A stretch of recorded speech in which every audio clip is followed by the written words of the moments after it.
I don't think you heard me.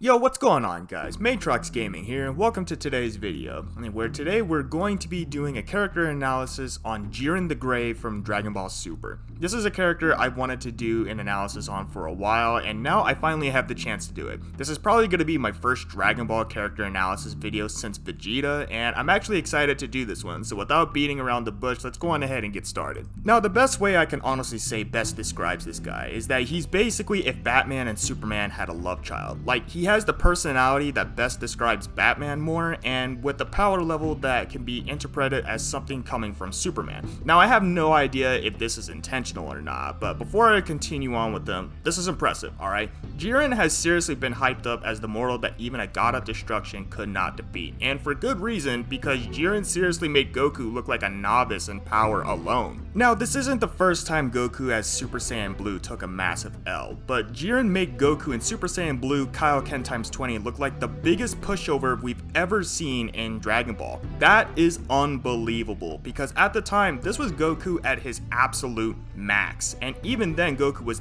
nothing compared to a heavily suppressed Jiren, and Goku tried everything against this guy. He even tried a Spirit Bomb and stacked it with Blue Kaioken times 20, and Jiren was able to push that back using only the glare in his eyes. That's a feat that was never shown before in Dragon Ball's history. He is also the first character to successfully push back a Spirit Bomb, and if that wasn't enough, Goku awakened Ultra Instinct for the very first time, a technique that even gods of destruction have trouble with, and Jiren was able to fight that off too. I'm not saying any of this is a good or a bad thing, but you have to understand that a character who's this fucking ridiculous in the show has to bring up the question as to what else this dude is capable of, and also how he got this powerful to begin with. Now look, this shouldn't even be possible, because this would literally make him omnipotent if this was true, but it's also mentioned that Jiren's power was able to shake the entire infinite world of Void, and even Frieza acknowledged that Jiren was a monster amongst everyone else, to the point he said fighting Jiren is something he'd like to not do. You know you're a badass when even Frieza himself doesn't think he can take you, but the source of Jiren's power lies behind his motivations and his history before being introduced. Say what you want about his backstory being generic, but Jiren is a character whose power stems from his PTSD after watching his family killed as a child by an unknown demon, and his friends abandoning him after that demon returned and killed his newfound circle of friends, including his master. So this is trauma is entirely psychological, right? Not even from the fact that he had to witness the people closest to him slaughtered right in front of him, but the leftover survivors abandoning him when he needed them most. This drives Jiren into becoming the warrior he is today, where all he has to do is rely on himself. Even as a member of the Pride Troopers, he chooses to not rely on his teammates and only trusts them to do the job at hand. So Jiren has PTSD, abandonment issues, and trust issues, but even then, he also has a very selfless side where he's more than willing to do the right thing and save the lives of others. So even with his issues, he has a good heart and was only driven to making the lives of others better by giving them an opportunity to continue living.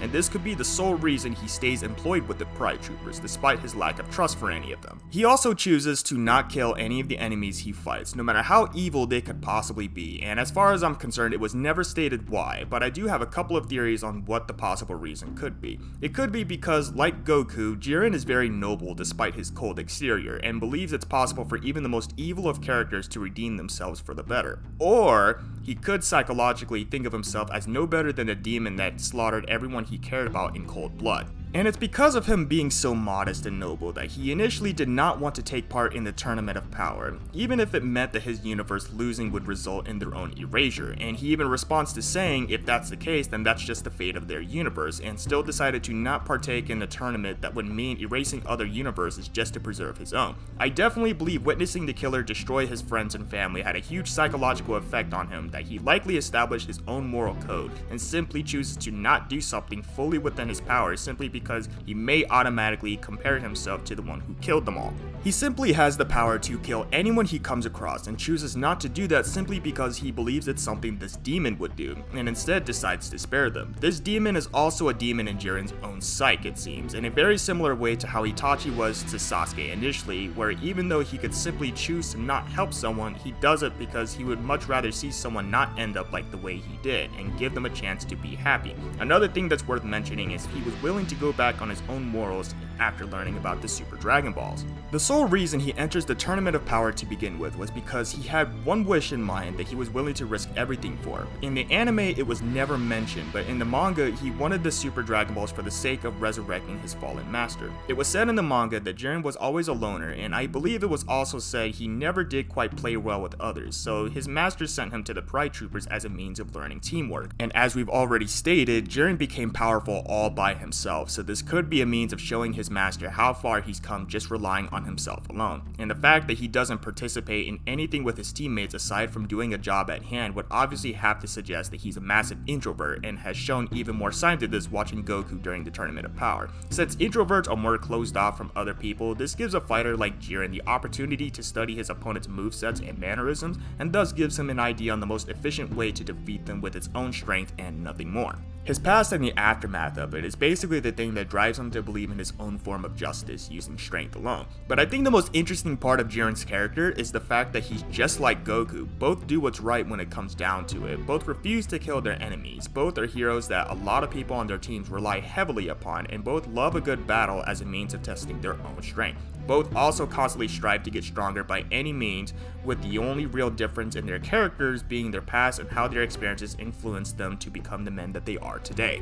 Goku is a man who never lost hope in the power of friendship cliche and has done everything for them, while Jiren, on the other hand, like I've been saying constantly in this video, is a man who lost all hope in having friends and basically is the embodiment of the phrase, if you want something done right, do it yourself. And look how stupid powerful he's gotten because of it. This mindset, however, got the best of him when he was willing to take back his own morals and recklessly attack the bystanders of the tournament to prove to Goku that the power in which he relies on is something that can vanish within the blink of an eye. Now, we won't really pay attention to that fact, but when you take the constant drive to become stronger with the will and nobility to do the right thing no matter what, as seen in a character like Goku, and also add to the pot with the fact that he has a traumatic past that involves the death of his friends and family, plus a genuine hatred for everything the culprit to his PTSD is, and you'll have the recipe that makes Jiren one of the most dangerous characters to ever grace the Dragon Ball franchise. But anyway, I think I covered everything in this video, and if I go on any longer, then I'd just be repeating myself like I have been already, so this is where I'll stop the video. If you enjoyed this video, then be sure to leave a like and drop a comment on this video. If you guys want to see more character analysis videos or Dragon Ball videos in general, then be sure to subscribe to my channel and let me know what you guys want to see next. That's all for today, everyone. Matrox Gaming out. Peace.